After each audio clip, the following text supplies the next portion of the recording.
setelah bertahun-tahun jadi hamba Tuhan, saya nggak punya apa-apa. Aduh, bagi saya gini, aduh, saya mau pakai jari gitu, apa istilah dulu, kasihan. Kan nggak boleh menghina. Terus saya bilang, maksudnya Pak, dulu saya nggak pernah punya mobil. Aduh, coba lu tanya dulu sama gua kasih. Dalam roh. Saya bilang, masa cuma persoalan mobil, saudara? Halo, cuma persoalan mobil gitu, dia tinggalkan Yesus. Aduh, menyedihkan. Saya lagi mau tanya sama dia, lu tanya dong sama gua, Tuhan beri apa sama gua? Dan saya akan bilang, segalanya dia beri. Jika bukan Tuhan yang selalu besertaku, tak mungkin ku kuat. Karena kami punya Tuhan yang besar, yang hebat, yang sempurna, maka kami akan tetap percaya kepadamu, tidak kepada ilah yang lain. Hanya Engkau satu-satunya juru selamat kami.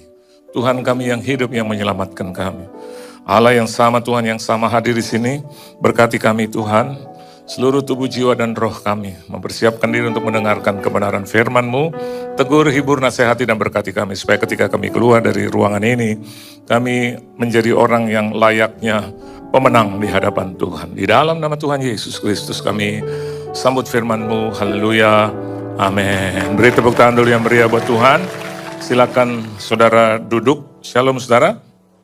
Satu kehormatan bagi saya boleh melayani Tuhan dimanapun saya ditempatkan. Hari ini saya ada di sini, terima kasih buat Tuhan Yesus Kristus yang mengundang saya. Tuan rumah juga di tempat ini, gembala, koordinator, dan juga seluruh jemaat Tuhan yang dikasih oleh Tuhan. Saudara bersuka cita, amin. Kita buka Alkitab kita di hari yang spektakuler, yang luar biasa ketika Roh Kudus turun di tengah-tengah kita. Itu sudah berlangsung 2000 tahun lebih yang lalu, tapi hari ini kita memperingatinya saudara, supaya di dalam kehidupan kita, kita harus juga merayakan hal-hal yang Tuhan sudah berikan kepada kita, dan Roh Kudus itu sudah hadir diam di hati orang-orang yang percaya. Anda adalah orang-orang yang percaya, saya adalah orang yang percaya, maka selayaknya Roh itu tetap ada dalam kehidupan kita. Ya, oke, kita akan baca kebenaran firman Tuhan, yaitu di dalam Kisah Para Rasul, pasal yang pertama ayat yang ke-8, ini khotbah saya yang ketiga, kita akan baca bersama-sama. Kisah Para Rasul, pasal yang pertama ayat yang ke-8, 1, 2, dan 3. Tetapi kamu akan menerima kuasa kalau Roh Kudus turun ke atas kamu, dan kamu akan menjadi saksiku di Yerusalem dan di seluruh Yudea, dan Samaria, dan sampai ke ujung bumi. Tema khotbah saya yang ketiga adalah kuasa Roh Kudus memampukan kita menjadi saksi-saksinya. Anda sibuk dalam pekerjaan, saya sibuk di dalam melayani. Anda dan saya sibuk untuk membuat keluarga kita tetap ada dalam Tuhan. Saya dan Anda mungkin punya kegiatan-kegiatan yang lainnya, mencari uang, mencari nafkah, but I'm telling you something, bahwa ada sesuatu yang sesungguhnya Tuhan mau saya dan Anda tetap stick di situ, yaitu menjadi saksi-saksi Tuhan. Amin, saudara. Jadi orang-orang yang bersaksi tentang kebaikan Tuhan. Dan orang-orang yang bersaksi seperti itu harusnya mengalami Tuhan terlebih dahulu. Bagaimana mungkin saya dan Anda bisa memperkenalkan Tuhan kepada orang lain? Nggak akan mungkin kalau saya dan Anda tidak mengalami Tuhan atau tidak mengalami perjumpaan pribadi dengan Tuhan. Dan ketika Anda mengalami perjumpaan dengan Tuhan, mengalami Tuhan dalam hidup kita, you should. Anda dan saya harus menjadi saksi Tuhan. Dan saksi Tuhan itu adalah bukan memberatkan, tetapi menguntungkan bagi Tuhan. Amin, saudara. Jadi jangan pernah sekalipun menyangkal Yesus. Jangan pernah mengkhianati Yesus. Yang menurut hemat kita itu biasa. Banyak orang-orang di luar sana ya. Bahkan seorang hamba Tuhan jumpa dengan saya dalam satu kesempatan di Tangerang, saudara, di wilayah sana. Dan saya berjumpa dengan dia itu kebetulan gitu. Dan waktu saya lihat dia lihat saya, dan kita memandang, dan saya tegur dia, Pak, dan dia juga bilang, Pak Yohan, apa kabar? Baik. Terus biasanya kalau hamba Tuhan itu berjumpa, yang kita tanyakan bagaimana pelayanan. Saya bilang, Pak, sekarang melayani di mana saja? Karena udah lama, it's been a long time, saya tidak pernah berjumpa dengan dia lagi di satu panggung. Biasanya saya 9, dia jam 11. Atau biasanya dia jam 1, saya jam 3. Satu gereja yang 7 kali pelayanannya. Dan selama beberapa tahun gitu, saya tidak pernah berjumpa lagi dengan dia. And that time I know bahwa dia sudah pindah. Padahal firmannya bagus. Bukan firman, khotbahnya bagus. Bahkan banyak orang suka dengan khotbah dia. Jadi saya tanya, pelayanannya di mana Pak sekarang? Udah lama nggak ketemu. Jawabannya sederhana, saya udah nggak pelayanan lagi. Saya jawab, kalau nggak pelayanan lagi, di mana Bapak sekarang? Saya bukan pengkhotbah lagi. Oh, Bapak udah jadi gembala. Oh bukan Pak, kenapa? Saya bukan Kristen lagi. Saya liatin dia, kalau deket aja saya isep darahnya tuh. Saya bilang, why? Kenapa Pak? Serius saya tanya, Pak kenapa? Lihat muka saya persis sama tuh. Sama ngomong sama dia, Pak kenapa? What happened? Pak serius kenapa? Ya ternyata I realized, bahasa Inggrisnya cuma cukup di situ, I realized. Terus dia nggak lanjutkan. Saya yakin udah habis kosakatanya. Ya I realized. Realize what? Ternyata saya tidak ditakdirkan atau dipilih. Atau saya bukan hamba Tuhan. Kristen. Wah, ini tantangan loh buat saya. Saya tarik nafas berkali-kali. Padahal saya tahu banget dia hamba Tuhan. Terus, Bapak sekarang jadi apa? Terus dia bilang, multi level. Padahal dia pernah mencapai multi level tertinggi loh, Yesus. Pasti ada penurunan derajat. Ternyata ya Pak ya, dia singgung saya. Ternyata waktu saya jadi hamba Tuhan, pengkhotbah, saya nggak dapat apa-apa dari Tuhan. Waduh, kenapa urusannya cuma materi gitu. Padahal yang saya tahu juga saya jadi hamba Tuhan, materi pun dicukupi. Setuju saudara? Iyalah, kalau hanya cuma itu aja ya, untuk urusan yang begini cukup. Saya 6 kali khotbah di sini, 6-6-nya ditraktir orang. Sekali lagi nih saya ngomong, bahkan ada banyak yang tidak mendapatkan kesempatan untuk traktir saya. Ini I'm telling you the truth. Apakah saya hebat? Bukan. Tuh. Padahal rumah saya cuma di atas. Istri saya udah ngapain mah tadi mah? Hah? Masak. Tahu kenapa dia masak? Untuk menghemat. Tuhannya hebat ya Bu, Pak. Betul nggak? Ini Bapak Ibu saya senang lihat. Istrinya kayak nggak mau kehilangan Bapak. Pegangin terus. Terus dia bilang tuh, kalau aku masak, makan gitu ya, nikmati. Dia bilang dari tadi malam, besok kamu 6 kali di sini. Kamu kan nggak usah pakai ongkos. Kan saya cuma turun, ya kan? Cuman naik itu tol lift tol turun. Hanya cuma 2 langkah. Dari P3 ke P2, ini ke lantai 2, ini di sini. Langsung cuma kira 20 meter, selesai. Tadi saya mau buang air, saya naik lagi ke atas. Turun lagi. Dalam posisi apa? Sedang mau makan. Dari jam 8 udah dikasih makan, sebelum jam 8. Terus jam setengah 10 saya diajak makan. Terus tadi lagi diajak makan lagi. Terus orang-orang lagi tunggu saya di kafe yang sama. Terus mereka bilang kalau enggak di sini kita pindah ke kafe. Terus sampai yang jam 6. Jadwal jam 2, 4, 6 itu teman-teman saya udah telepon saya semua. Pak nanti makan di sini, saya datang yang jam 12 Pak, oke. Pak saya datang yang jam 2, amin. Pak yang jam 6 Pak ya kita makan besar, haleluya. Malah saya bilang jangan sampai nggak datang. Karena perut saya memang saya kosongkan gitu. Saya sampai makan itu saya sampai batasi, Tuhan jadi saksi. Makannya dikit-dikit, saya takut ntar yang jam 6 saya nggak bisa makan. Dan itu menjadi kerugian buat saya gitu. Karena saya tahu yang datang jam 6 itu sahabat, seperti saudara, anak-anaknya menjadi seperti anak-anak saya. Dan mereka bilang, ini anak papa semua. Mereka panggil saya papa. Jadi kalau di jalan apa, dia panggil pak. Gitu. Ada orang Kristen juga Bu. Saya senang juga lihat ibu. Jadi banyak orang Kristen, Pak, memang anaknya berapa? Saya bilang 2. Loh tadi itu yang panggil Bapak siapa? Kayaknya mereka juga curiga. Mungkin ada masa lalu yang belum terselesaikan gitu. Oh saya bilang itu anak angkat saya. Oh iya Pak, enak ya Pak. Kurang lebih anak angkat Bapak ada berapa? 60. Jadi di kota-kota besar, bahkan di luar negeri sekalipun, saya punya anak di luar negeri ada 2 anak angkat. Sudah, yang pernah berbulan-bulan juga tinggal di rumah saya.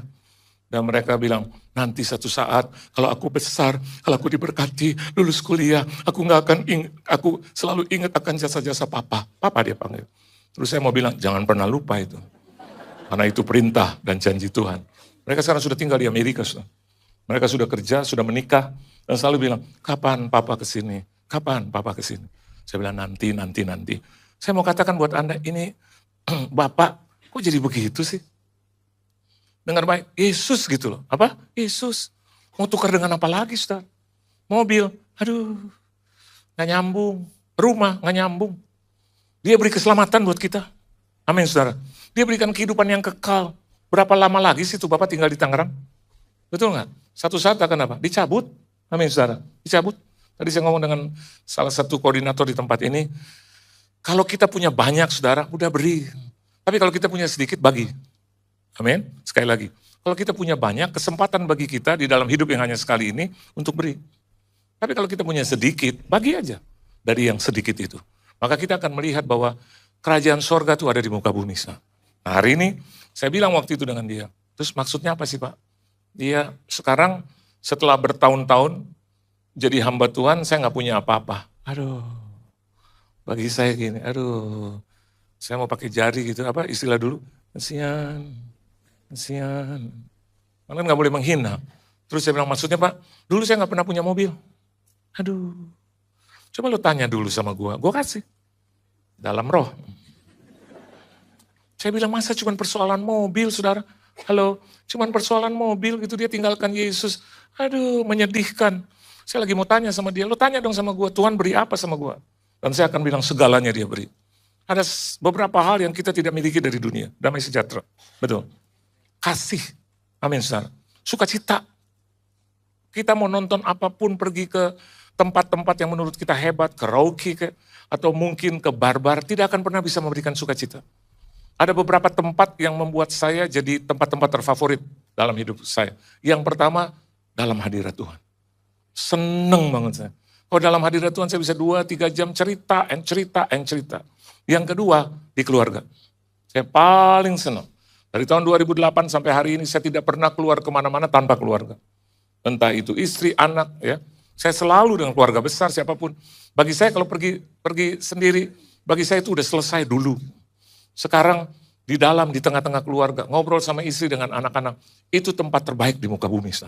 Saya bisa cerita, bisa ngobrol. Yang ketiga, sama saudara ini, di jemaat, di gereja. Paling seneng. Saya akan menantikan tuh hari Minggu dengan berdebar-debar. Oleh sebab itu, Tuhan di dalam kehidupan kita, khususnya saya, dia bisa memberikan pelayanan demi pelayanan. Karena saya cinta untuk melayani.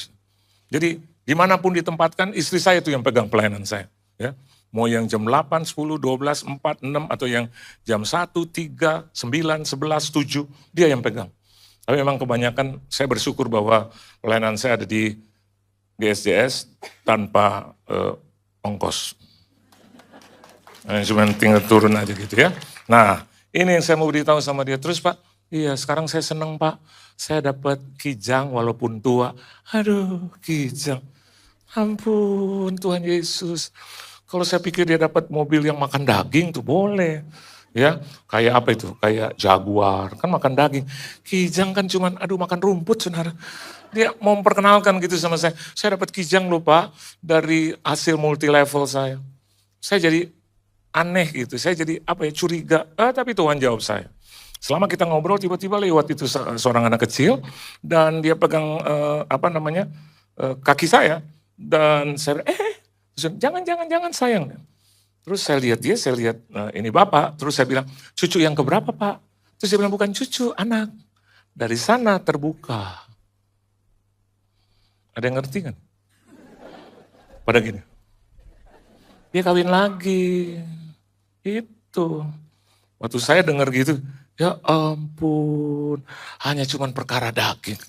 Saya mau katakan buat saudara, perkara yang tertinggi adalah perkara roh. Amin saudara. Kalau Anda memelihara roh Anda yang masuk, karena daging tidak masuk kerajaan sorga. Amin saudara. Roh kembali ke Tuhan. Jadi saya bilang, aduh kasihan. Udah saya nggak basa-basi, saya bilang, ya udah ya, kita ketemu lagi ya Pak. Terus saya tanya, itu siapa? Anak saya Pak. Rupanya dia ada simpenan saudara. Ya. Dan dia ribut, dan dia kawin lagi. Saya hanya mau katakan, dosa itu diampuni. Tetapi ketika dia melakukan satu kesalahan, meninggalkan Yesus, dia sedang merendahkan. Dia sedang menghina itu. Anak darah domba, khususnya dia menghina roh itu. Hari ini saya mau katakan buat saudara, roh yang dulu turun di tengah-tengah dunia ini, roh Allah itu sudah berdiam dalam kehidupan kita. Jangan mendukakan Roh Kudus. Beri tepuk tangan yang meriah buat Tuhan. Kalau begitu, kuasa Roh Kudus memampukan kita menjadi saksi-saksinya. Kenapa demikian? Coba kita lihat Yohanes 14 ayat 16. Yuk, baca sama-sama. Mama mana? Ya? Oke. Ini sahabat saya juga ya. Lama ya. Puji Tuhan. Yohanes 14 ayat 16, yuk kita baca sama-sama. 1, 2, dan 3. Aku akan minta kepada Bapa. Siapa yang minta, saudara? Yesus buat kita. Terus, dan ia akan memberikan kepadamu apa, saudara? Seorang apa? Penolong yang lain supaya ia menyertai kamu selama-lamanya. Kalau begitu, Roh Kudus itu a thing or person? Halo? Thing or person? Person. Dia bukan mist. Dia bukan kabut. Dia bukan asap, saudara, tapi dia person. Mungkin kalau kabut, kalau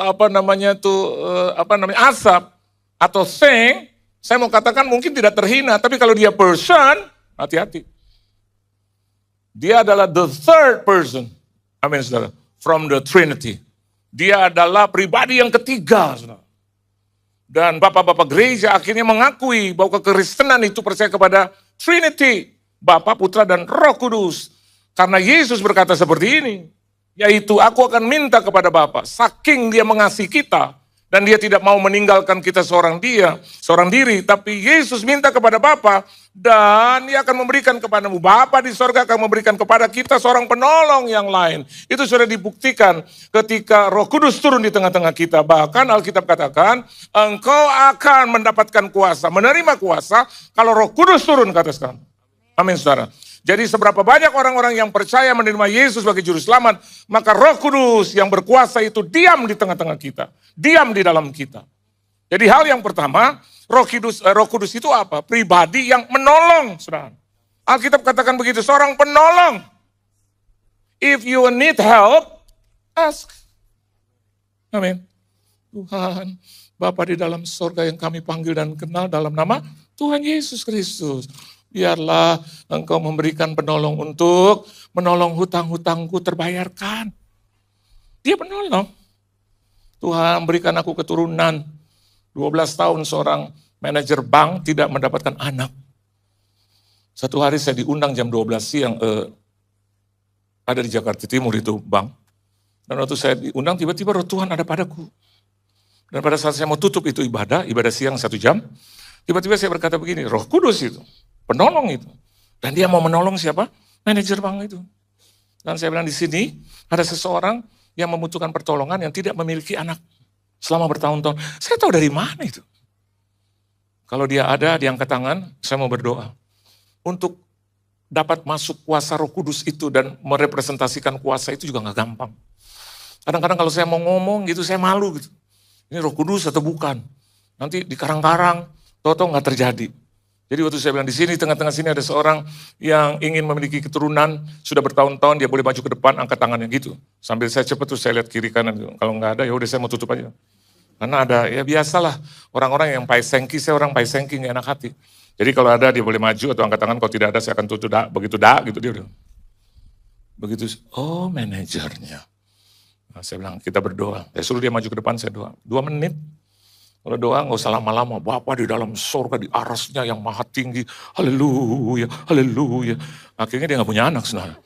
Tapi dalam nama Yesus, engkau yang mengatakannya, kau memberikan penolong Roh Kudus itu, kiranya dia boleh dianugerahkan anak dalam nama Tuhan Yesus. Mau salah, mau benar, itu urusan Tuhan. Dia nggak mau punya anak, ya udah kan juga bukan anak saya gitu. Jadi saya bilang dalam nama Tuhan Yesus, haleluya, amin. Terus tiba-tiba begitu, amin, dia bilang sama saya, iya. Gak punya anak, Pak. Oh gitu. Terus saya diundang lagi, istrinya datang. Pak, ini minta didoakan. Oh gitu. Mana ini? Itu saya mau doakan, terus mereka bilang, Pak, 12 tahun loh Pak. Iya. Saya juga tahu. Enggak, maksud saya ini udah tertutup rahimnya. Nanti saya minta sama Tuhan penolong Roh Kudus itu untuk membuka rahim Anda. Caranya bagaimana? Udah kita gak perlu tahu caranya bagaimana, itu urusan Tuhan. Terus, Pak udah 12 tahun, ya. Pak, sel-sel telur di suami saya nggak ada, nanti dia akan bertelur dengan mudah. Pak, itu Pak, katanya panggul saya sempit, nanti akan dibuka selebar-lebarnya. Kalau dia mau tanya terus, nanti saya bentak, diam gitu. Banyakan tanya gitu. Udah begitu selesai, saya doa dalam nama Tuhan Yesus, kau berkati dua-duanya Tuhan, karena engkau yang mengatakannya 2 bulan yang lalu, dan itu sudah janjimu, engkau adalah penolong, engkau mengirimkan roh penolong itu dalam nama Yesus, kiranya engkau mengaruniakan mereka anak. Amin. Begitu amin, suaminya tanya, udah Pak, ya udah. Nggak ada yang lain, mau diapain kamu? Hah? Ntar saya dorong. Saya jegal, saya dorong, jatuh, saya angkat lagi. Udah, begitu simple. Kan Tuhan yang janji, Tuhan yang ngomong melalui saya. Nanti kita lihat aja. Kira-kira 4-5 bulan saya diundang lagi. Istrinya datang, karena tahu bahwa saya akan datang. Istrinya begini. Mungkin kurang gede. Terus saya lihat, wow, iya Pak, amin, haleluya Pak. Puji Tuhan ya. Suaminya, ya. Chinese, Amsyah, Boksu, Amsyah. Saya, ya. Dan dia melahirkan anak kembar. Kenapa kembar? Dibalas oleh Tuhan 12 tahun. Amin. Jadi penungguan 12 tahun, dia kasih 1 bonus kembar. Saya mau katakan buat Anda hari ini ya, Roh Kudus adalah penolong bagi kita. Oleh sebab itu Alkitab bilang jangan mendukakan roh. Amin. Di tengah-tengah kita ada Roh Kudus ini. Amin saudara. Jadi jangan mendukakan roh dalam ibadah. Jangan tidur. Halo, setuju gak sih? Ya. Kalau Anda ternyata ada roh tidur, datang lebih dulu terus duduk di depan, pasti gak tidur. Karena saya bisa lihat di depan semua. Kalau yang di belakang memanglah susah kelihatan. Apalagi lampu sorotnya terang banget ini. Ayo jangan dukakan roh. Kalau Anda mendukakan roh, dia berduka, pasti ada sesuatu yang buruk terjadi dalam hidup kita. Dia tidak akan pernah meninggalkan kita. Roh Kudus itu bukan keluar, masuk, bukan begitu. Dia sudah berdiam dalam hidup kita, tetapi ketika saya dan Anda melakukan dosa dan kesalahan, dia undur dari kita. Kenapa? Karena kesalahan dia tidak pernah bisa dicampur dengan dosa. Dia akan berduka untuk hal itu. Dalam hidup kita kan selalu ada pilihan demi pilihan. Selalu saya mau katakan buat Anda, pilihlah Yesus, pilihlah yang benar. Walaupun kadang pilihan yang kita ambil itu ternyata menghancurkan daging. Jauh lebih baik itu. Amin. Karena Yesus berkata lebih baik kau masuk dalam kerajaan sorga dengan 1 mata atau 1 telinga. Saudara. Jadi hidup kita di tengah-tengah persoalan dan masalah bangsa, negara manapun sekarang sedang bergejolak. Saudara. Ya. Oleh sebab itu urusannya adalah pribadi. Dia tidak urusan dengan negara, tidak berurusan dengan bangsa. Tapi kalau urusan tentang dosa, saya mau katakan buat Anda secara pribadi, personal sifatnya. Oleh sebab itu, biarlah di tengah-tengah masa-masa yang sulit, kita selalu diberikan jalan keluar oleh Tuhan. Ya? Entah di keluarga, rumah tangga. Ada teman saya udah mau cerai, udah ribut di depan saya. Sampai berkelahi itu sudah. Sampai yang satu, lu, terus bilang, lu kurang ajar lu. Engkau aja bilang, gimana gue kurang ajar, gue gak kasih apa-apa. Udah lo diam, lo di rumah saya. Anjing saya 3 sampai ribut juga gitu. Saya akhirnya tenangkan 3 anjing saya aja daripada mereka berdua. Saya udah bilang, kok tenang, kok, tenang, kok, aduh, kok bisa ngomong begitu. Dalam hati saya gitu, begini kok, padahal saudara, mereka bukan Kristen.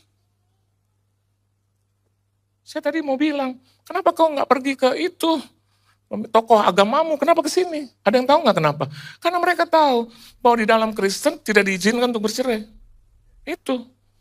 Jadi dia bilang, saya tahu Pak Pendeta, dialah Pak Pendeta, kita udah mau cerai. Dalam hati saya, kenapa gak cerai-cerai? Justru dia datang kepada tokoh atau kepada pemuka agama atau pendeta kayak saya. Tiba-tiba Roh Tuhan bilang sama saya, karena mereka masih saling mencintai. Jadi saya bilang, ya udah begini, kok kalau istri ngomong apa-apa diam. Oh nggak bisa. Saya, kalau orang Kristen bilang kan saya adalah pemimpin. Ya udah, kalau begitu kau diam. Dia bilang, wah bisa Pak Pendeta. Udah tahunan saya diam sama dia. Waduh Pak Pendeta ini kalau kita diam, waduh udah mau jantung dia. Wah ribut lagi. Sampai akhir istri saya turun, ada apa sih nih? Istri saya, ada apa sih berdua ribut-ribut? Kesian suami gua denger kiri kanan. Akhirnya mereka hormat sama istri saya, enggak bu, ini karena si Engko, ini karena si Inci. Udah saya bilang, udah gini, saya doa. Gitu saya doa, tiba-tiba istrinya yang datang. Saya aja yang Papa dari tadi doain. Terus suaminya yang duduk berdiri, gue juga mau didoain. Begitu suaminya duduk, istrinya berdiri. Jadi pokoknya kita didoain terpisah. Nah kalau terpisah udah cerai aja deh. Mereka bilang, ya udah duduk, udah, ini kan rumah saya, kau harus hormati.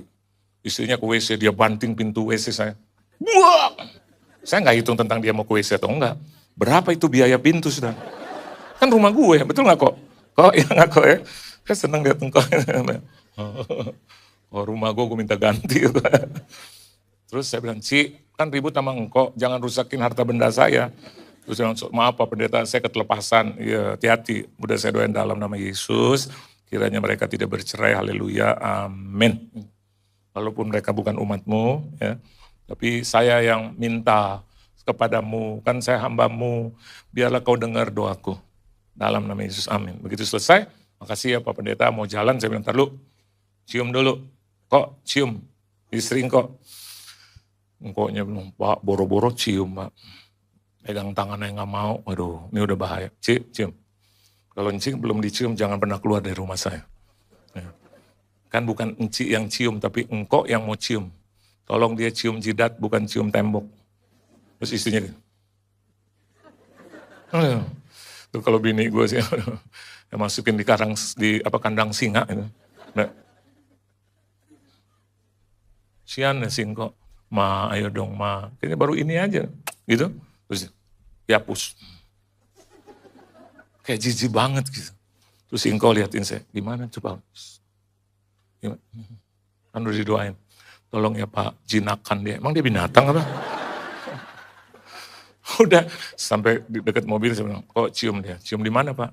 Di jidat aja nggak mau, kasih bibir dia. Enggak, liwatan dia. Ini gitu. Gue geli, gue jijik, ampun. Terus saya tanya lagi di dalam mobil, emang dia lakukan apa sih? Dia jinah, Ci. Enggak, ngapain? Dia cuman ke panti pijit. Terus Singko bilang, sumpah demi Tuhannya orang Kristen. Saya tadi mau bilang, kenapa lo gak jadi Kristen aja sekalian? Dia bilang, demi Tuhannya orang Kristen, saya gak berzina Pak. Cuman memang saya janji sama dia untuk tidak ke panti pijit. Tadi saya mau dorong tuh, janji sih. Ini susahnya, karena belum jadi Kristen susah ngomongnya kita. Betul nggak? Saya nggak bisa bilang, hai suami. Kan mereka, nggak ada tuh Pak di kitab suci saya. Hai istri, nggak ada Pak di kitab suci saya. Udah pokoknya mereka pulang dalam damai Tuhan. Besok sore saya makan dengan istri saya. Tahu nggak? Dari ribuan rumah makan yang ada di Jakarta, saya bisa pilih restoran itu. Saya mau tanya dengan Bapak Ibu di ruangan ini. Di Jakarta ada berapa ratus ribu restoran? Ya kan? Ini dulu punya restoran sampai sekarang masih ada. Anda mau makan steak restoran dia. Cuman memang mahal-mahal ya.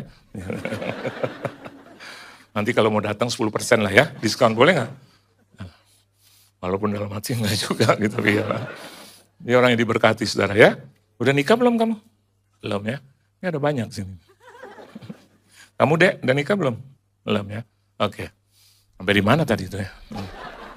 Dan dari ribuan ya, Jakarta Pusat, Timur, Barat, Utara, Selatan, betul nggak? Saya bisa ke restoran itu. Kenapa demikian? Di situ ada mereka.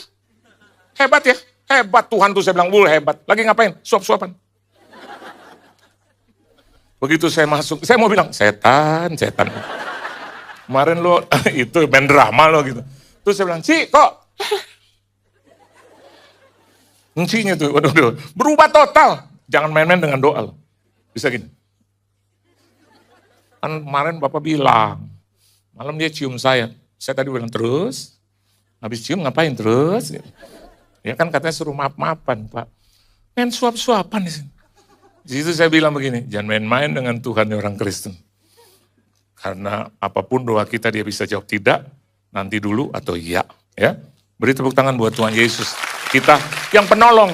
Dia berikan Roh Kudus sama kita. Yang kedua, coba Anda baca di dalam Yohanes 14 ayat 26. Yuk baca sama-sama ya. Selain itu, apa fungsi daripada Roh Kudus itu? Kita baca sama-sama. Yohanes 14 ayat 26. Yang tadi 14 ayat 16. Sekarang 14 ayat 26. Berarti 10 hari ya. 10 hitungannya bilangannya 10. Kita baca sama-sama. Tetapi penghibur, yaitu Roh Kudus yang akan diutus oleh Bapa dalam namaku, dialah yang akan mengajarkan segala sesuatu kepadamu dan akan mengingatkan kamu akan semua yang telah kukatakan kepadamu. Alkitab katakan, tetapi penghibur, kalau Anda kecewa, Anda sakit hati, masuk aja ke dalam rumahmu, berdoa dan minta Roh Kudus hibur engkau. Itu alasan-alasan ya dari kuasa kegelapan setan iblis tuh. Yang menyatakan, oh dia sudah disakiti. Kalau Anda mau dihibur, saya mau katakan jangan lihat itu. Tapi lihat bagaimana dia menghibur engkau. Nggak usah dengan hiburan yang lain, kita nggak perlu itu. Hiburan yang paling penting adalah Roh Kudus bersama dengan kita. Karena dia adalah penghibur utama. Saya kalau debat dengan istri saya itu istri saya baju putih itu, nggak sampai 1 jam saya akan hampiri dia. Tapi saya minta sama Tuhan, Tuhan hibur saya. Begitu saya udah dihibur, saya harus apa? Hibur istri saya. Saya tahu dia sendirian di kamar, dia kedinginan di situ. Dia lagi kesel, dia lagi minta dimomong. Saya naik pelan-pelan, kesian gue. Terus saya bilang, Ma, dan dia bilang, udah dong selesai. Iya, kamu gak marah lagi kan? Enggak, mana pernah sih aku marah kepadamu. Tapi kamu diamin aku. Ya itu kan supaya kamu tahu, aku kan istri, ribut lagi kita. Debat lagi kita. Terus ya udahlah Ma, ya. Ma, I love you. Saya ngomongnya enak loh, I love you. Tanya dia. I love you. Dia jawab apa? Love you too. Walaupun dengan maju mundur, I love you too. Udah cukup. Harus dihibur. Karena saya sudah dihibur oleh Roh Kudus. Kita mau makan di mana? Kamu mau makan apa? Udah kenyang. Terus kamu mau kemana? Enggak kemana-mana. Kita ke bank yuk, saya transfer. Ayo. Gitu.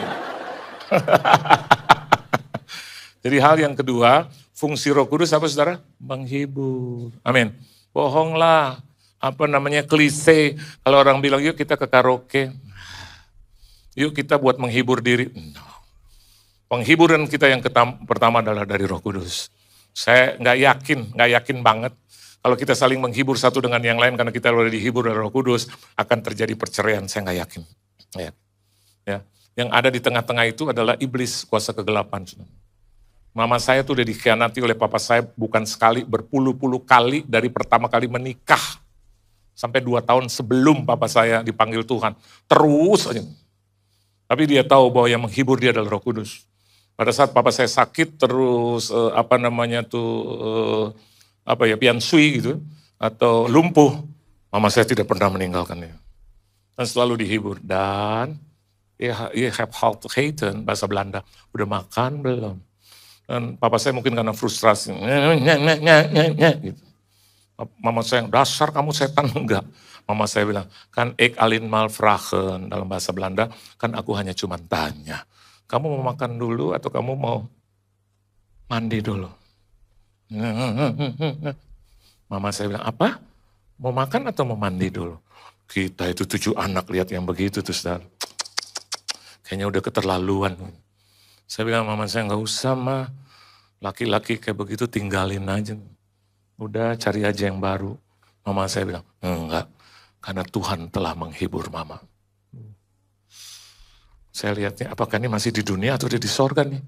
Mama saya selalu bilang, He is your father. He is your father. And He still love you. Something happened to us, He still your father. Aduh, masuk deh. Saya mau katakan buat Anda, dia bisa menghibur suami. 2 tahun setelahnya, sebelum papa saya dipanggil Tuhan, dia kumpulkan kita semua. Dan dia katakan, aku menghadap Yesus terlebih dahulu. Aku mau bercerita bahwa aku beruntung punya istri yang selalu bisa menghibur. Kalah judi semua habis. Rumah sudah, pekerjaan, mobil 10 habis. Dia belanjakan itu semua. Pernah mama saya benci. Dia bilang yang kita benci itu dosa, yang kita benci itu iblis, tapi your father, no. Saya bilang tapi dia udah begitu, aduh dia kualat kan. No, iblis yang di dalam dia. Dan saya dapat belajar begitu. Jadi kalau hari ini saya dengan istri saya, nggak pernah saya marah sampai meledak gitu ya, apalagi jadi pecah pembuluh darah.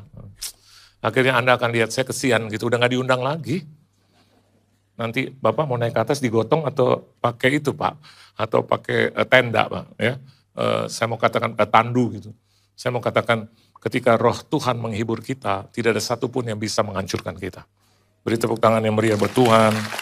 Dan 2 menit, coba kita baca yang terakhir, yaitu di dalam Roma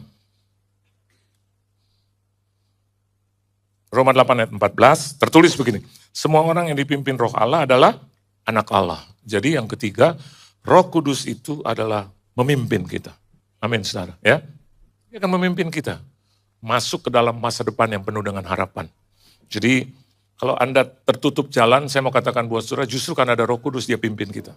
Kemana kita harus menuju, kemana kita harus berangkat, kemana kita harus lakukan segala sesuatu yang berkaitan dengan itu. Bodoh kalau anak-anak Tuhan tidak mau dipimpin oleh roh yang sangat berkuasa itu. Bodoh bagi saya dan Anda untuk memimpin diri kita sendiri. Bodoh, saudara. Tadi saya katakan juga kepada koordinator, dosa itu mungkin cuma 5 menit, 10 menit gitu. Tapi saudara, akibat dosa itu, ya memang setelah Kristus Yesus maka kita sudah diselamatkan, tetapi upah dari dosa itu. Bukan maut saudara, tetapi satu perjalanan yang tidak ada keberuntungan sama sekali. Kemanapun kita pergi kayak ketutup jalan aja. Kenapa demikian? Karena nggak ada pemimpinnya di situ. Mau berusaha terus aja jatuh lagi, terus jatuh lagi, terus jatuh lagi, terus jatuh lagi, terus. Jadi beberapa orang datang ke rumah saya terus bilang, karena saya nggak bilang tentang dosa mereka, tapi saya mau katakan jangan buat dosa lagi gitu. Kenapa? Biarlah hidup saya dan Anda dipimpin oleh Roh Kudus. Orang yang tidak mau ke gereja, saya mau katakan buat saudara, hidupnya tidak dipimpin oleh Roh. Roh itu suka kalau kita berkumpul bersama-sama, memuji dan memuliakan Tuhan. Amin. Apapun keadaan gerejamu, saya mau katakan buat Anda, indah kita saling bersama mendukung satu dengan yang lain. Dan tanpa sadar atau sadar, kita datang ke sini karena sudah dipimpin oleh Roh. Setelah Anda pergi beribadah, Anda mau pergi ke tempat lain manapun juga jadi lega gitu loh. Ya. Kalau Anda sudah beribadah sesuai dengan firman Tuhan, dan kita sedang melakukan firman Tuhan, bahwasanya hendaklah kuduskan hari Sabatku. Tuhan Yesus memberkati saudara. Beri tepuk tangan yang meriah buat Tuhan. Haleluya. Saya undang The Great Orchestra, luar biasa. Mereka juga mengundang Roh Kudus supaya jemaat Tuhan itu masuk.